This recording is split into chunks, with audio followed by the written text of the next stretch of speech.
Assalamu alaikum wa rahmatullahi wa barakatuh, brothers and sisters, and welcome my non-Muslim friends who may be watching.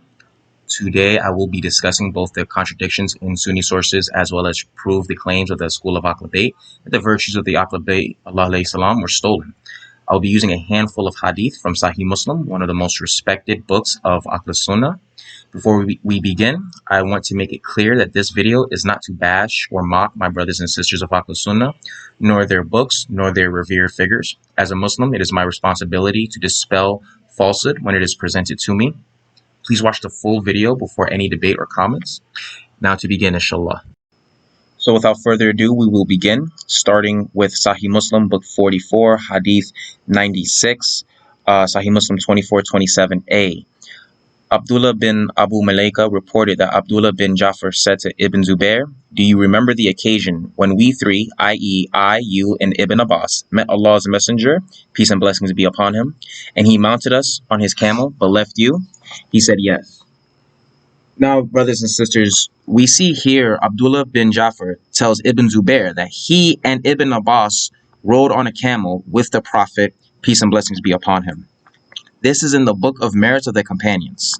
This shows that the act of riding the same camel as Rasulullah, peace and blessings be upon him, is an honor and a symbol of status in the religion of Islam. We see also that this hadith has been transmitted on the authority of Habib bin Ash-Shahid.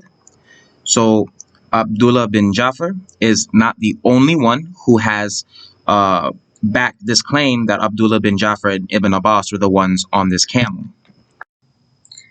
Moving on, brothers and sisters, we see here in Sahih Muslim 2428a, this is book 44, hadith 98. Abdullah bin Jafar reported that when Allah's Messenger, may peace and blessings be upon him, came back from a journey, the children of his family used to accord him welcome. It was in this way that once he came back from a journey, and I went to him first of all, he mounted me before him. Then there came one of the two sons of Fatima, may peace and blessings be upon them, and he mounted him behind him. And this is how we three entered Medina, riding on a beast.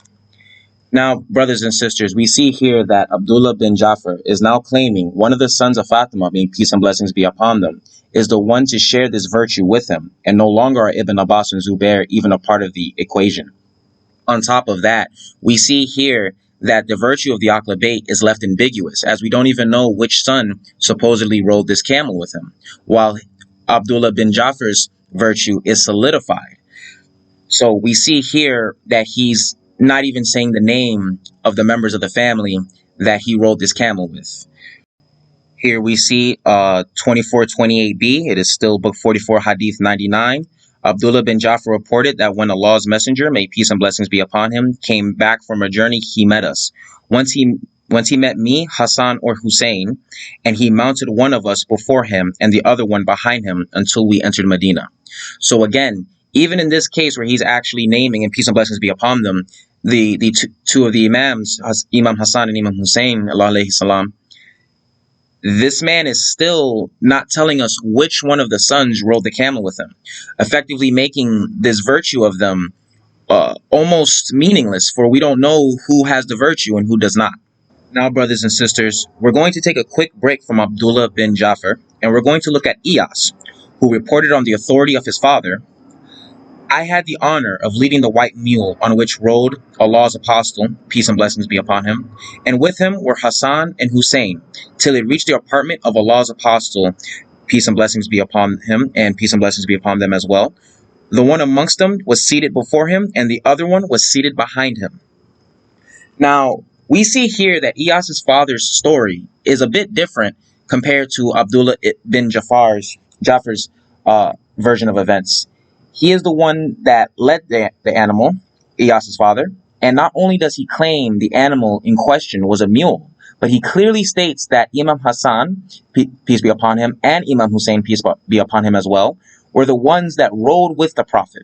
This is entirely contradictory to the multiple accounts of Abdullah bin Jafar, who seems to not even remember who he rode the animal with. Not only this, it seems as if he doesn't even know which animal he was riding. As we see here, Iyas's father tells us that it is a white mule, while Abdullah bin Jafar keeps insisting that it is a camel. Now, brothers and sisters, this series of hadith leaves us a few questions. What was the animal that the Prophet of Allah was riding to Medina? Who were the people riding on the camel? And was Abdullah bin Jafar even there? For he seems to not remember some pretty key details. I mean, for someone who was with the Prophet and rode the camel and what have you, he seems to not know, one, the animal, or two, the people involved, for he has mixed narrations on that. And three, the guy who led the camel is saying something completely different to Abdullah bin Jafar. So we see here that it's only one of two things. Either Iyas's father is a liar, or Abdullah bin Jafar was not actually riding the camel with the Prophet of Allah. It seems more like, and this is conjecture, so there's no backing behind this, but it seems more like he heard about this event, and when someone asked him about it, he seems to have implemented himself into the story, but he did not have all the details. So in turn, his version of events are not only missing key details that almost anyone would be able to remember. There's a stark difference between two children and two grown men, as well as a stark difference between a mule and a camel. But it also seems like he isn't sure about the events that took place and is saying multiple stories about what happened, effectively sounding like he is being asked about what happened, and in turn he is telling whomever is asking or whomever he's choosing to tell what happened, and he can't seem to keep his story straight. So what I am basically saying here, brothers and sisters, is that I see this as a clear evidence that not only is Sahih Muslim have contradictions in it, but the very virtues of the Ahlul Bayt are in question. For did they ride this animal? Did they not ride this animal? Who rode this animal?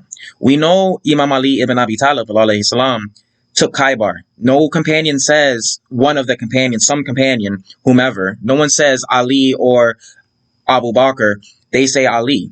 We see here that this man does not even know the people involved. So we have to start questioning, was he even there? And if he was, is he a reliable source of information? Because best case scenario, he seems like he cannot even remember what happened that day. Inshallah, brothers and sisters, you will ponder this. You will hopefully we'll discuss it in the comment section. And hopefully I can open some people's eyes, or inshallah someone opens my eyes. Who knows? Nonetheless, brothers and sisters, I hope you have a wonderful day, night, evening, wherever you are. I love all of you. Sunni, Shia, Abadi. Assalamu alaikum. And have a wonderful time. And may Allah bless you.